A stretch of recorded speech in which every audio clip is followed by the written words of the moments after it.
اپنے مضامین پورے نہیں کر پائے تھے۔ احکام قرآن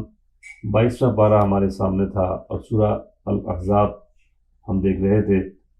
اس میں 5واں حکم جو تھا وہ اس سے ہم شروع کرتے ہیں۔ مسلم خواتین کو پردے کے احکام دیے گئے۔ ارشاد ہوا یا ایھا النبی قل لازواجک و بناتک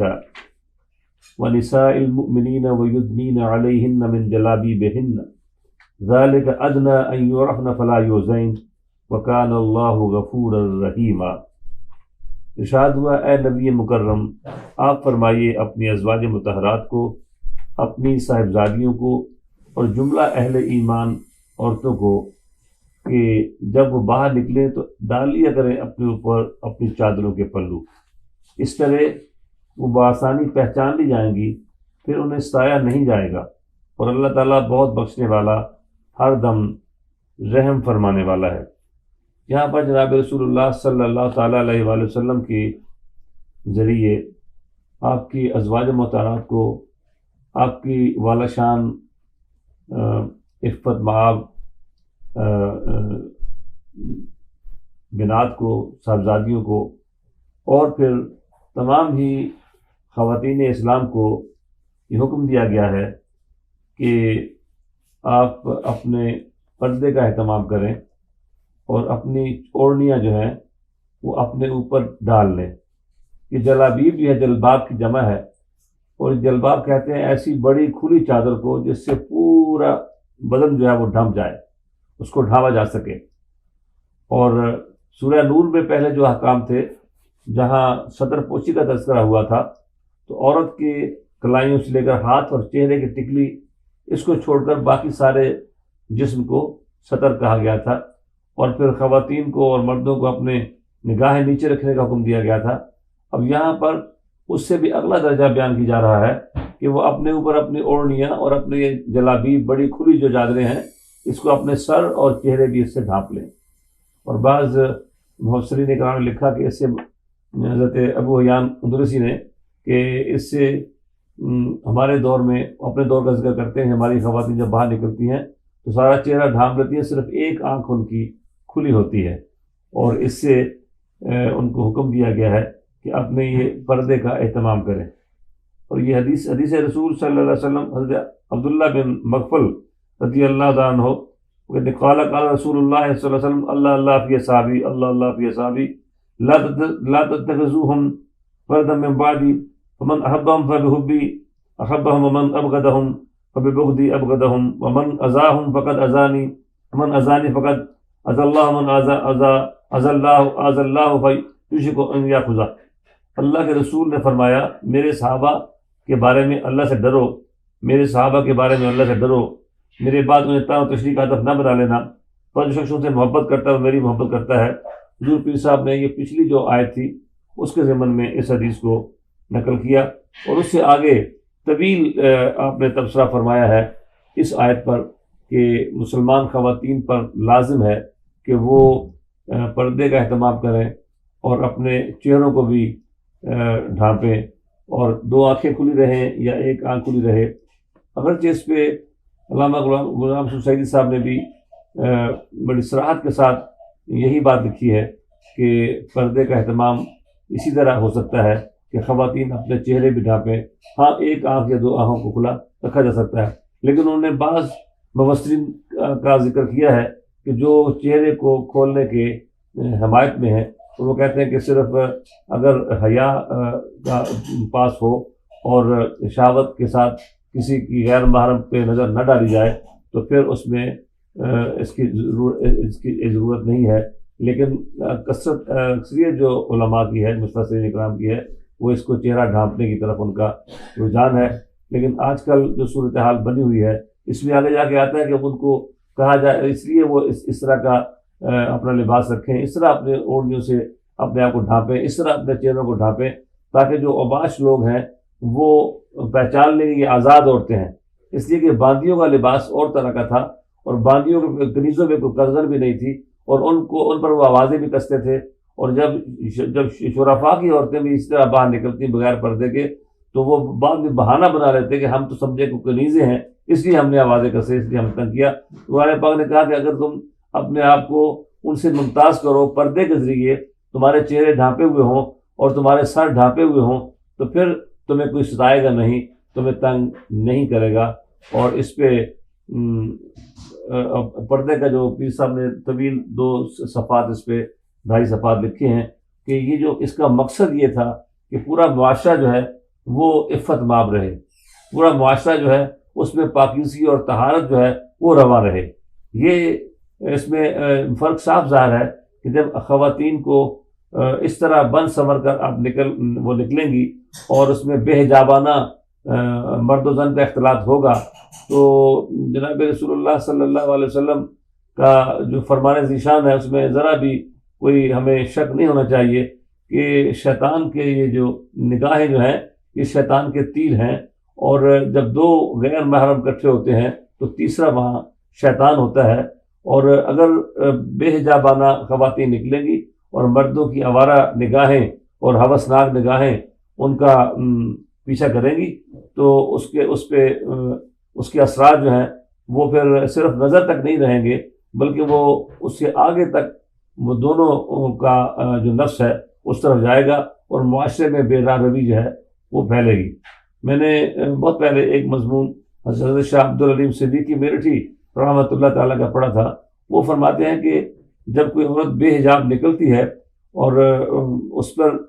سارا دن وہ بازاروں میں گھومتی ہے اور نہ جانے کتنی اس پہ ہوسناک نگاہیں شہوت کے خیال سے اور برائی کے خیال سے، حرام کے خیال سے ان کے چہروں پر پڑتی ہیں، تو انہوں نے یہاں تک لکھا تھا کہ جتنی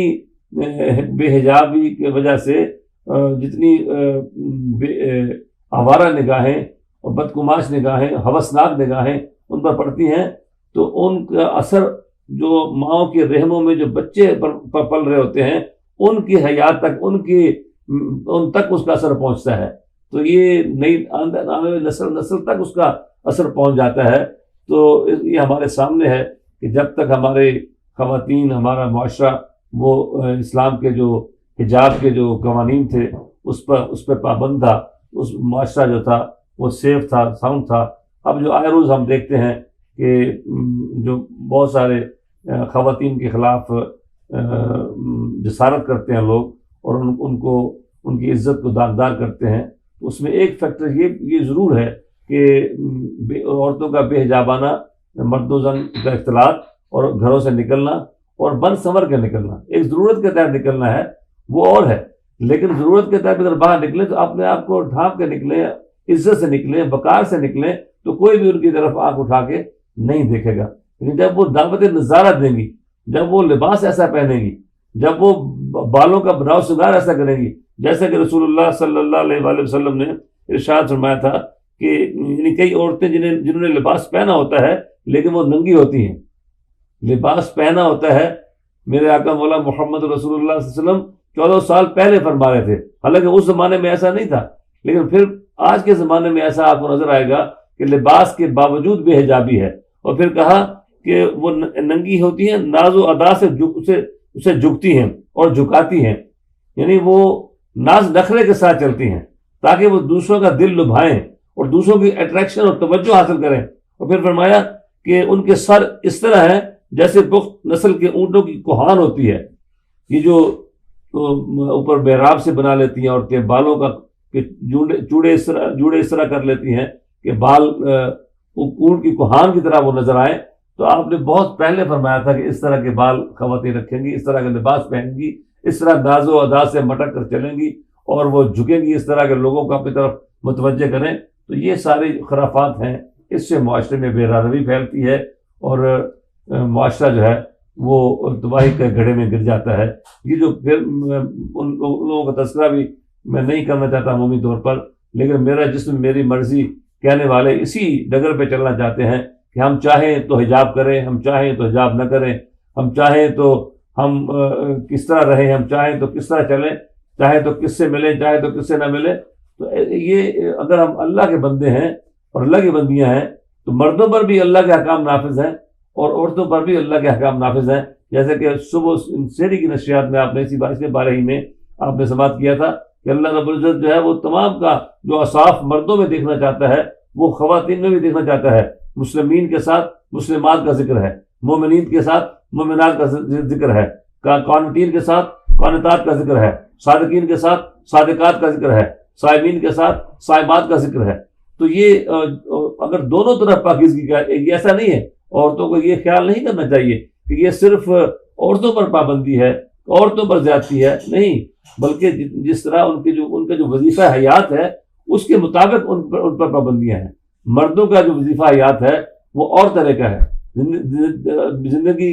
کی دوڑ میں ان کی ڈیوٹیز، ان کے فرائض زیادہ ہیں، ان کو محنت زیادہ کرنی پڑتی ہے، اس لیے ان کا لباس اس طرح کا ہے، اور عورتوں پر کیونکہ کوئی قدغن نہیں ہے، کوئی پابندی نہیں ہے، اس لیے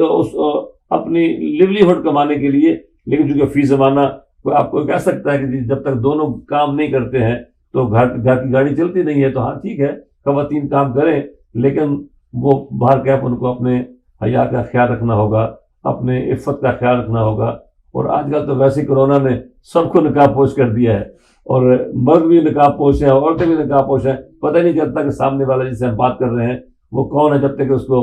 قریب سے پہلے بار بار نہ دیکھا ہو کہ آپ چہرے کے پیشانی کے خد و خال سے یا آنکھوں کی بناوٹ سے آپ پہچان سکیں۔ تو لیکن اب دیکھیے کہ اس وقت اگر ضرورت کے تحت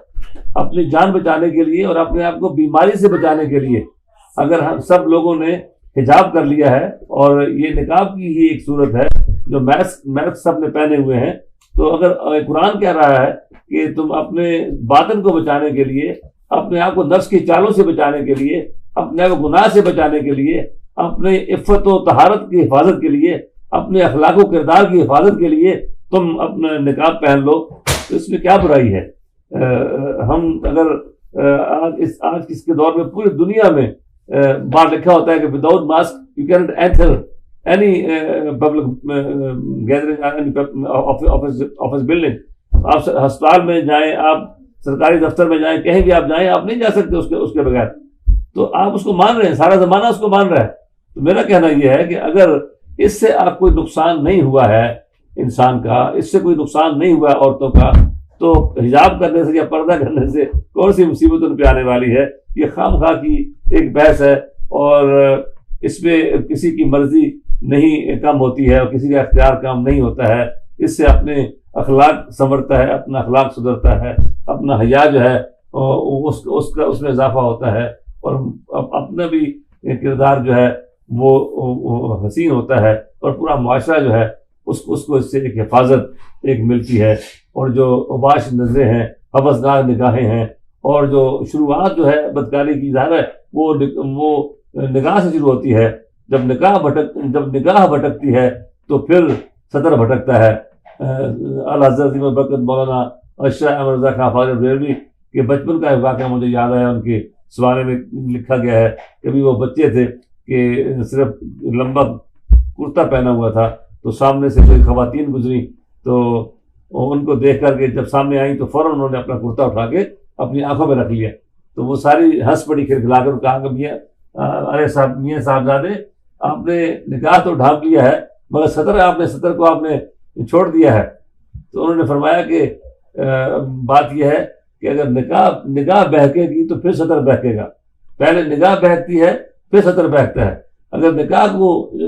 کو کی حفاظت کر لی جائے تو سطر جو ہے اس کی حفاظت اپنے آپ ہو جاتی ہے۔ تو اللہ کریم ہمارے معاشرے کو پاکیزگی عطا کرے، اور ہمیں، ہماری خواتین کو، ہمارے مردوں کو اپنی نگاہوں کو کنٹرول کرنے، نگاہوں کو سنبھالنے کی طرف توجہ دی جائے، اور خواتین جو ہیں وہ اپنے بناؤ سنگار کو صرف انہی لوگوں تک رکھیں جن تک اللہ نے اجازت دی ہے، عام غیر مردوں تک اپنے بناؤ سنگار کو ظاہر نہ کریں، تاکہ معاشرے میں معاشرہ جو ہے وہ حسین رہ سکے، اور معاشرے کی میں عفت و طہارت اور پاکیزگی جو ہے وہ فروغ پا سکے۔ اس کے بعد اگلا جو حکم تھا وہ مسلمانوں کو اللہ سے ڈرنے اور درست بات کرنے کا حکم دیا گیا۔ ارشاد ہوا، یا ایھا الذین آمنوا اتقوا اللہ وقولوا قولا سدیدا یصلح لکم اعمالکم ویغفر لکم ذنوبکم ومن یطع اللہ ورسولہ فقد فاز فوزا عظیما۔ اے ایمان والو، اللہ تعالیٰ سے ڈرتے رہا کرو اور ہمیشہ سچی اور درست بات کہا کرو، تو اللہ تعالیٰ تمہارے اعمال درست کر دے گا اور تمہارے گناہوں کو بھی بخش دے گا، اور جو شخص حکم مانتا ہے اللہ کا اور اس کے رسول کا تو وہی شخص حاصل کرتا ہے بہت بڑی کامیابی۔ بار دیگر بار بار یہ عنوان قرآن پاک آپ کے سامنے لاتا ہے، ہمارے سامنے لاتا ہے کیا کاری قرآن؟ اللہ کا خوف، اللہ کی خشیت، اللہ کا ڈر اپنے سینے پیدا کرو۔ ہر کام کرتے ہوئے کوئی بھی تم کام کرو تو یہ احساس تمہارے اندر جاگزی رہنا چاہیے کہ تمہارا مالک جو ہے وہ تمہیں دیکھ رہا ہے، تمہارا پروردگار جو ہے وہ تمہیں دیکھ رہا ہے، اور اس کے سامنے تم نے اس کا خوف کہ کہیں مالک ناراض نہ ہو جائے، کہیں اس کے حکم کی نافرمانی نہ ہو جائے، کہیں اس کی حدود سے تجاوز نہ ہو جائے، تو یہ اللہ سے ڈر کر اس طرح رہا جائے۔ اور کہا کہ ہمیشہ سچی بات کرو، جب بات کرو تو سچائی کے ساتھ بات کرو۔ جھوٹ کو اللہ تعالیٰ ناپسند فرماتا ہے اور جھوٹ سے بار بار منع فرماتا ہے۔ اور یہاں بھی کہا کہ اگر تم ایسا کر لو گے تو پھر کیا کرے گا؟ پھر اللہ تعالیٰ کا تم تقویٰ بھی اختیار کرو گے اور بات بھی سچی کرو گے تو یصلح لکم اعمالکم ویغفر لکم ذنوبکم، اللہ تمہارے اعمال کو سدھار دے گا، تمہارے اعمال کو درست فرما دے گا، تمہارے اندر ایک کشش پیدا ہو جائے گی، تمہارے اعمال سنور جائیں گے، سدھر جائیں گے، نکھر جائیں گے، اور اس سے جو تمہارے گناہ ہیں وہ سارے معاف ہو جائیں گے۔ جو سابقہ غلطیاں تھیں وہ معاف ہو گئیں، اور اب اللہ نے یصلح لکم اعمالکم کا حکم فرمان جاری کر دیا کہ فیضان تمہیں میسر آ گیا، تو اس سے کیا ہے کہ تمہارا باطن سنور جائے گا، تمہارے اخلاق سدھر جائیں گے، تمہارے اعمال درست ہو جائیں گے۔ جب اعمال درست ہونے کا مطلب یہ ہے کہ وہ اللہ کے خشیت اور خوف سے وہ صالحیت کے معیار پہ آ جائیں گے، نہ نگاہ بھٹکے گی، نہ سطح بھٹکے گا، نہ بدی کی طرف وہ جائیں گے، اور وہ اپنے آپ کو نہ ان کی بات میں جھوٹ ہوگا، نہ ان کے قول میں فعل میں تضاد ہوگا، تو سارے ان کے اعمال درست ہو جائیں گے۔ اعمال درست ہونے کا معنی یہ ہے کہ ان کا باطن سنور جائے گا، اور باطن کا جو درستی جو ہے اس کا اظہار چہرے پہ ہوگا، اور ان کے چہروں سے نور برسے گا، ان کے پاس بیٹھنے اٹھنے والے ان کی عزت اور احترام کریں گے۔ تو گویا یہ ایک آپ جانتے ہیں معاشرے میں اگر آپ غور کریں اور ساتھ چلنے اٹھنے بیٹھنے والوں میں جو شخص نیک ہوگا نا، اس کے پاس بیٹھ کر آپ محسوس کریں گے یہ اللہ کا کوئی نیک بندہ ہے۔ جیسے کہ جناب رسول اللہ صلی اللہ علیہ وسلم نے وہ اولیاء کرام کے بارے میں فرمایا تھا، جب پوچھا کہ اللہ کا ولی کون ہوتا ہے تو آپ نے یہ تو فرمایا تھا اذا رؤوا ذکر اللہ، جب تم اسے دیکھو تو اللہ یاد آ جائے۔ اللہ یاد کیوں آتا ہے؟ کہ اللہ کی یاد ان کے سینوں میں بسی ہوتی ہے، اللہ کی محبت، اللہ کی خشیت، اللہ کا خوف ان کے سینوں میں ہوتا ہے، اور وہ ایک ایسے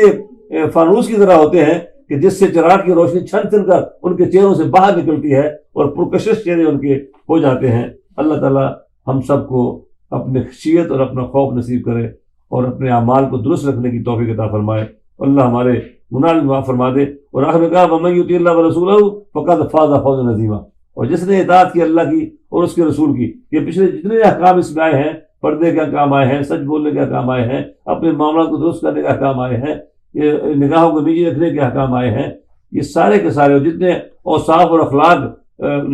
مسلمان عورتوں اور مسلمان مردوں کے جو بیان کیے گئے ہیں، وہ سارے کے سارے اطاعت خدا اور اطاعت مصطفیٰ کریم صلی اللہ علیہ وسلم کا ثمرہ ہے۔ اور پھر یہ بھی کہہ دیا کہ جو اطاعت خدا اور اطاعت مصطفیٰ، ہر عمل، ہر وہ حکم جو اللہ نے دیا ہے اور ہر وہ کام جو پیارے مصطفیٰ کریم صلی اللہ علیہ وسلم نے کیا ہے، اس کی اتباع جب ہم کرنے لگ جاتے ہیں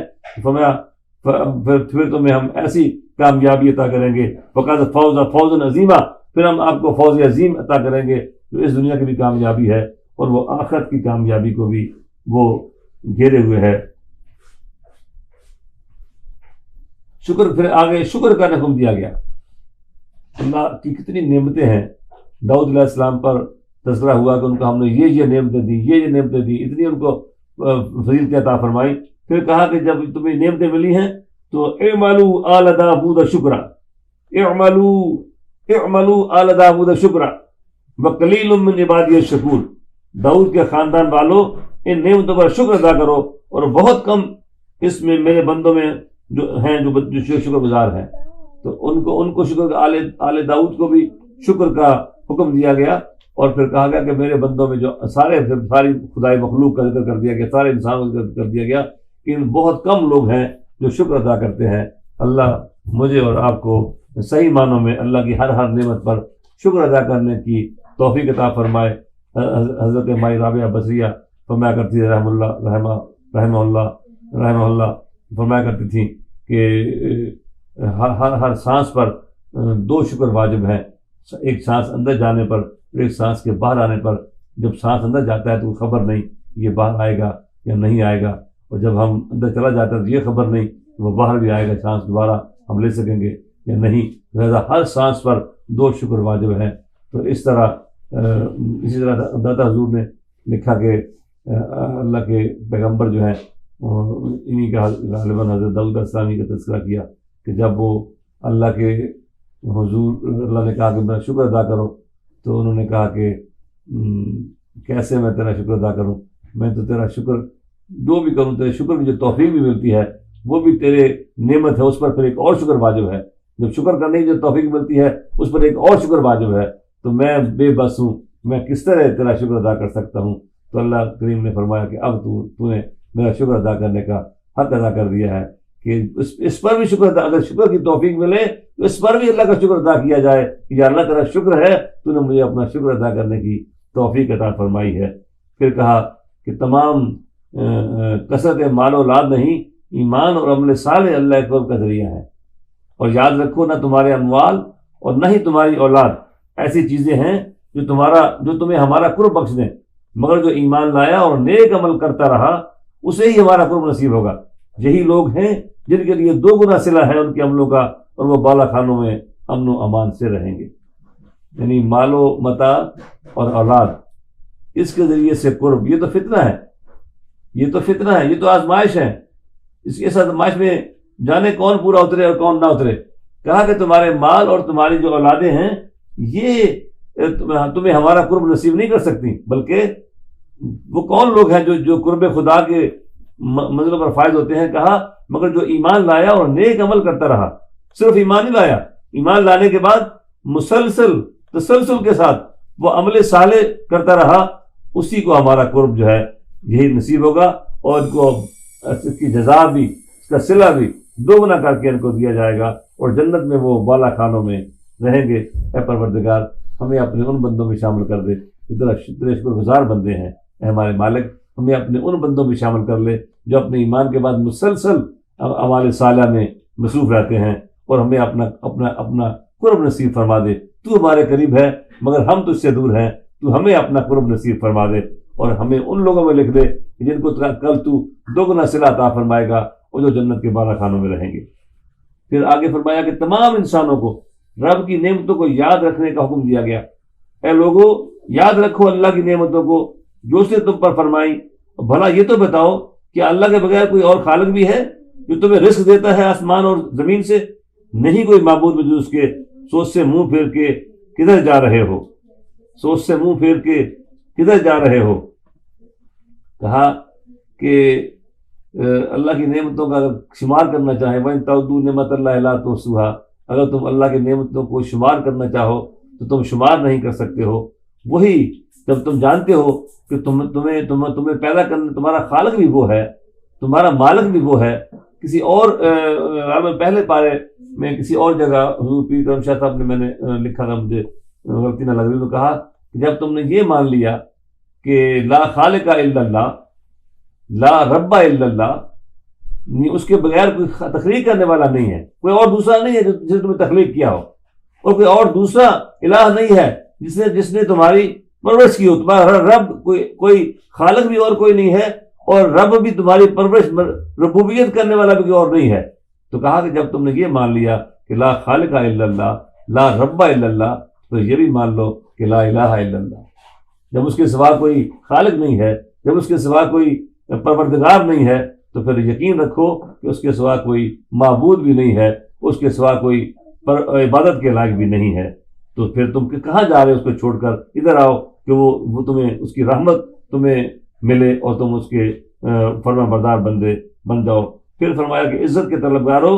ساری عزت تو اللہ کے لیے ہے۔ جو عزت کا طلبگار ہو وہ جان لے کہ ہر قسم کی عزت اللہ کے لیے ہے، اسی کی طرف چڑھتا ہے پاکیزہ کلمہ، اور نیک عمل پاکیزہ کلام کو بلند کرتا ہے۔ یعنی عزت جو ہے وہ ساری کی ساری اللہ کی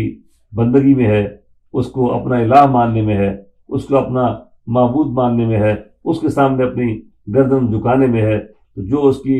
پیر صاحب نے ایک بڑا خوبصورت شعر یہاں نقل کیا ہے کہ تا داغ غلامی تو دارم ہر کجا رویم بادشاہم، تا داغ غلامی تو دارم ہر کجا رویم بادشاہم، ہر کجا رویم بادشاہم۔ ہاں لیکن شرط یہ ہے کہ داغ غلامی دارم، اگر اللہ کی غلامی اور بندگی اور عبدیت کا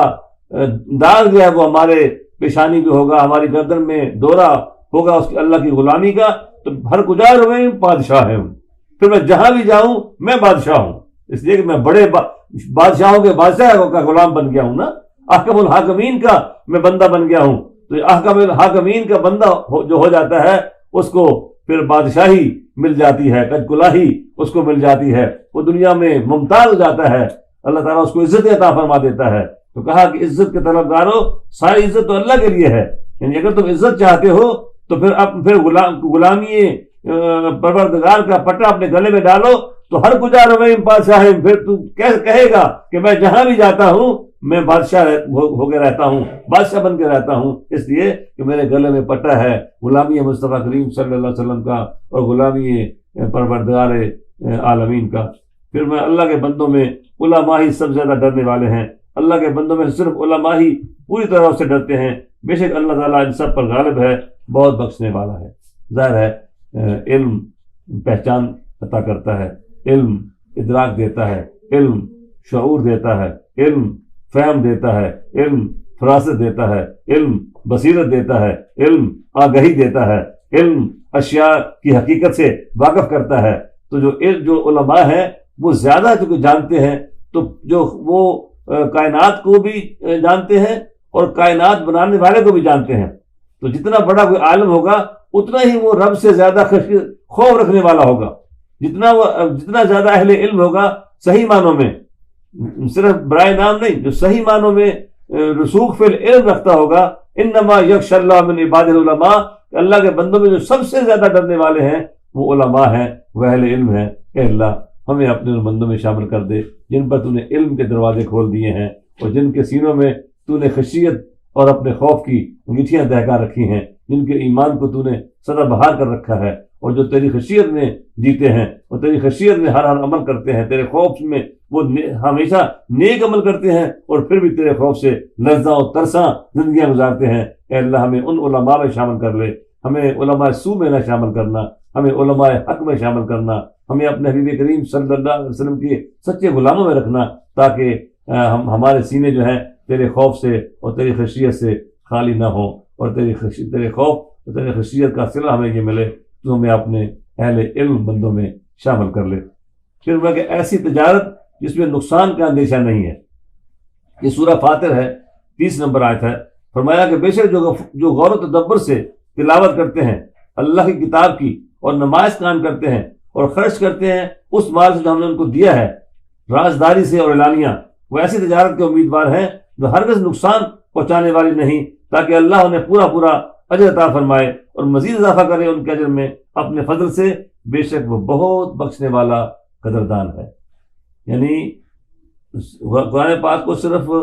تیز پڑھ جانا کافی نہیں ہے۔ بسا اوقات فارغ کرام اتنا تیز پڑھتے ہیں تراویح میں، اور مقتدی بھی یہ چاہتے ہیں کہ جلدی تیز پڑھے، یا لمون تالمون یا لمون تالمون، تو کچھ پتہ نہیں چلتا سوائے یا لمون تالمون کے بغیر کوئی بات سمجھ ہی نہیں آتی کیا پڑھا جا رہا ہے۔ تو کیا پڑھنے والے کو ملے گا اور کیا سننے والے کو ملے گا؟ ٹھہر کے پڑھنے میں اور رک کے پڑھنے میں اور غور و خوض سے پڑھنے میں جو مزہ ہے، جو اس تصور میں مزہ ہے کہ ہائے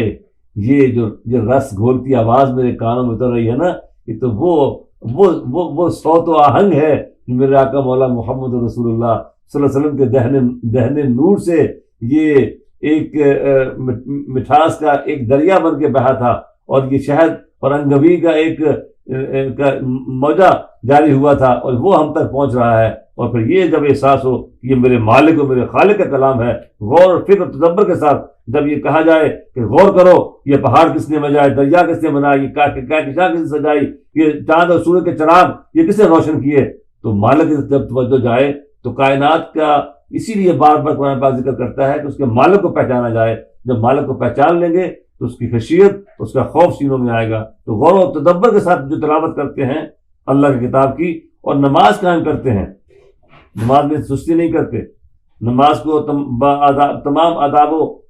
شرائط کے ساتھ اس کو بتمام آداب و شرائط اس کو ادا کرتے ہیں، اور ہمیشہ ادا کرتے ہیں، کبھی ناغہ نہیں کرتے ہیں، کبھی چھوڑتے نہیں، کبھی قضا نہیں کرتے ہیں، وہ نماز قائم کرنے والے ہیں۔ اور پھر خرچ کرتے ہیں اس مال سے جو ہم نے دیا ان کو رازداری سے اعلانیہ،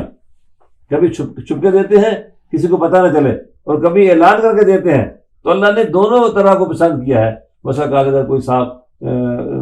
ہم دیکھتے ہیں کہ کسی پبلک ویلفیئر کے کام میں کسی سماجی خدمت کے لیے کوئی چندہ دیتا ہے، مسجد کے قیام کے لیے چندہ دیتا ہے، تو لوگ کہتے ہیں یہ اعلان اس کا کیوں ہوا ہے؟ جس نے اعلان، اگر اعلان ہوا ہے تو اگر اس کی نیت سے یہ تھی کہ میرا اعلان ہو جائے تو اس کو فائدہ نہیں ہوگا، مگر اس کے اعلان کرنے سے بہت سارے اور جو اس کو دیکھ کے عمل کریں گے اس کا ثواب پہنچ جائے گا. تو اللہ نے اعلانیہ خرچ کرنے کو بھی منع نہیں کیا، اعلانیہ کسی کی مدد کرنے کو روکا نہیں، بلکہ کہا کہ وہ ایسے ہیں جو خفیہ بھی خرچ کرتے ہیں اور اعلانیہ بھی خرچ کرتے ہیں. تو میں آپ سے عرض کروں گا، جو امریکہ میں یہاں ورجینیا میں ہمارے دوست ہیں، کہ الحمدللہ انٹرنیشنل پیس مشن نے ایک چرچ کے لیے کانٹریکٹ بھر دیا ہے اور انہوں نے وربلی ایکسیپٹ بھی کر لیا. اب 1-2 روز میں واپس ہمارے پاس آ جائے گا ایکسیپٹ ہو کے. تو آپ لوگ دل کھول کے اس بارے میں ڈونیشنز دیں، جیسا کہ جناب رسول اللہ صلی اللہ علیہ وسلم کے دور میں صحابہ کرام جب کہا جاتا تھا تو جو کچھ ان کے پاس ہوتا تھا وہ سب لے کے آ جاتے تھے. ہمیں بھی چاہیے کہ ہم اپنے اس مسجد کی تعمیر کے لیے ایسی مسجد جہاں پہ آپ محبت رسول صلی اللہ علیہ وسلم کے پیغام کو عام کر سکیں، ایسی مسجد جہاں پہ عظمت صحابہ کے نغمے بلند ہوں، ایسی مسجد جہاں پہ عظمت اہل بیت اطہار پنجتن پاک کا جہاں پہ تذکرہ ہو، ایسی مسجد جہاں پہ حضور غوث پاک کا، دادا گنج والی حویلی کا، خواجہ منجی میری رحمۃ اللہ تعالیٰ علیہ کا، خواجہ بہادر نقشبند رحمۃ اللہ تعالیٰ علیہ کا، خواجہ شہاب الدین سہروردی رحمۃ اللہ تعالیٰ علیہ کا، اس تمام سلاسل کے اولیاء کرام کی جو تعلیمات ہیں اس کا تذکرہ نور کیا جا سکے، سنا جا سکے، سنایا جا سکے. اور سب سے بڑھ کر جو میلاد کی محفل کے لیے ہم جگہ تلاش کرتے ہیں ہر دفعہ کہ کون سے حال کوئی حال مل جائے، ہمیں کوئی جگہ مل جائے جہاں ہم سرکار کا میلاد کا ہم اہتمام کر سکیں، اس میں لوگوں کو سرکار کی محبت کی باتیں، آپ کی سیرت کی باتیں، آپ کے اخلاق عالیہ کی باتیں، خلق عظیم کی باتیں لوگوں تک پہنچا سکیں. تو اس کے لیے ہم جگہ ڈھونڈتے ہیں. اگر اپنی مسجد ہماری بن جائے گی تو پھر وہیں پہ یہ سارے کام جو ہیں ممکن ہو سکیں گے. تو میں گزارش کروں گا کہ آپ اس کو شیئر کریں، آج کے اس پروگرام کو لوگوں تک پہنچائیں ہماری یہ بات کہ یہاں پہ ورجینیا میں ووڈ برج اور لوٹن کے درمیان الیگزینڈریا اسپرنگ فیلڈ سے 15-20 منٹ کے فاصلے پر، اکاکوان میں 95 سے 5 منٹ کے فاصلے پر یہ ایک جگہ ہے، چرچ ہے جو فار سیل تھا، جس کی ہم کوشش کر رہے ہیں. تو 1 ملین کا یہ ٹارگٹ ہے اور ہمارے پاس ابھی صرف 2.25 لاکھ ہے. اب یہ کہاں تک آپ ہمیں پہنچا سکتے ہیں؟ اللہ پہنچائے گا آپ کو بھی، ہمیں بھی. آپ ہمت کیجئے، کوشش کیجئے، تو انشاءاللہ ہم اس کے لیے یہ جو پیس ہاؤس دارالسلام پیس ہاؤس، یہ 5 سال تک ہم نے روٹ 1 پہ چلایا تھا مسلح، اپنے 5 وقت کی نماز اور جمعے اور ذکر اذکار دروس قرآن کے ساتھ. اور پھر اس کا کرایہ بہت زیادہ ہو گیا تھا، ہمیں چھوڑنا پڑ گیا. ابھی بھی کرایے کی جگہوں پہ ہم یہ سارے کام کر رہے ہیں، لیکن ہم چاہتے ہیں کہ اپنی جگہ ہو جہاں پہ ہم آزادانہ اپنے مالک کے حضور اپنی پیشانیاں رکھیں، اپنے آقا مولا محمد رسول اللہ صلی اللہ علیہ وسلم کے عشق اور محبت کے ترانے ہم الاپیں، اس کے نیک بندوں صحابہ کرام، اہل بیت اعظام اور اولیاء کرام کے جو تعلیمات ہیں اس کے مطابق اپنی نئی نسل تک، اپنی آئندہ نسلوں تک ہم قرآن کو جو ہم اس طرح پڑھ رہے ہیں تو وہاں پہ صبح شام کلاسز کا اہتمام ہو، سنڈے اسکول کا اہتمام ہو، آفٹر اسکول کا اہتمام ہو، تاکہ بچے جو ہیں وہ حفظ قرآن بھی کریں اور تدبر فی القرآن بھی وہ سیکھیں، وہ قرآن پر غور و فکر بھی سیکھیں، احکام قرآن بھی وہ سیکھیں، تاکہ ہمارے بعد اندھیرا نہ ہو. یہ سارے بچے اجالوں کے سفیر بن کر اسلام کو اس دھرتی پر عام کریں. اور جس علاقے میں مسجد بنے، ہم دعا کرتے ہیں کہ اللہ کریم اس کو نور کا ایک ایسا فوارہ بنا دینا، اس کی چاروں طرف جہاں جہاں لوگ رہتے ہوں وہاں اسلام کا نور پھیلے، اسلام کی روشنی پھیلے، لوگوں کے اخلاق سدھریں، لوگوں کے معاملات سدھریں اور انسانیت بڑھے، انسانیت کو فروغ ملے اور مسلمان جو ہیں وہ انسانی قدروں کو فروغ دینے والے بن جائیں، تاکہ ان کو دیکھ کر دوسرے لوگ جو ہیں وہ دیوانہ وار اسلام کی طرف آنے والے بن جائیں. تو یہ ایسی تجارت ہے جس میں کوئی گھاٹے کا سودا نہیں ہے. پھر امت مسلمہ کو مختلف گروہوں، مختلف جو گروہ ہیں وہ کون سے، کہا پھر ہم نے باعث بنایا اس کتاب کا ان کو جنہیں ہم نے چن لیا تھا اپنے بندوں میں سے، بعض ان میں سے اپنے نفس پر ظلم کرنے والے ہیں اور بعض درمیانہ رو ہیں اور بعض سبقت لے جانے والے ہیں نیکیوں میں اللہ کی توفیق سے. یہی اللہ تعالیٰ کا بہت بڑا فضل ہے. یعنی بندے کچھ کمزور ہیں، کچھ درمیانے درجے کے ہیں اور کچھ جو ہیں وہ سبقت لے جانے والے ہیں. جو کمزور ہیں وہ گناہ کو چھوڑ نہیں سکتے ہیں، وہ نفس کے چالوں سے بچ نہیں سکتے ہیں. جو درمیان والے ہیں مقتصد، وہ کبھی نیکی کر لیتے ہیں، کبھی برائی کر لیتے ہیں، پھر توبہ کر لیتے ہیں، پھر واپس آ جاتے ہیں، پھر ان سے گر پڑتے ہیں، اور جو سبقت لے جانے والے ہیں وہ ہیں جنہوں نے میدان مار لیا ہے، اور ان کو اللہ تعالیٰ بے حساب جو ہے وہ جنت میں لے جائے گا، اور جو کمزور ہیں وہ جہنم میں جانے کے بعد وہاں سے نکال لیے جائیں گے، جو درمیانے ہیں ان کو اللہ تعالیٰ ان کے نامہ مال میں نیکیاں زیادہ ہونے کی وجہ سے، یا ان کو نبی پاک کی شفاعت کی وجہ سے ان کو بخش دے گا، ان کو جنت میں بھیج دے گا، اور جو ہم آگے نکلنے والے ہیں، سب کو لے جانے والے ہیں، ان کو اللہ کریم بلا حساب جو ہے وہ جنتوں میں آباد فرما دے گا، اللہ کی رحمتوں کے سائے میں وہ رہیں گے۔ یہ دوسرا حصہ ہم کر پائے، اور اس کے بعد جو اس کے عنوان ہے وہ عوامر جو کرنے کے کام تھے وہ سارے آپ نے سماعت کر لیے۔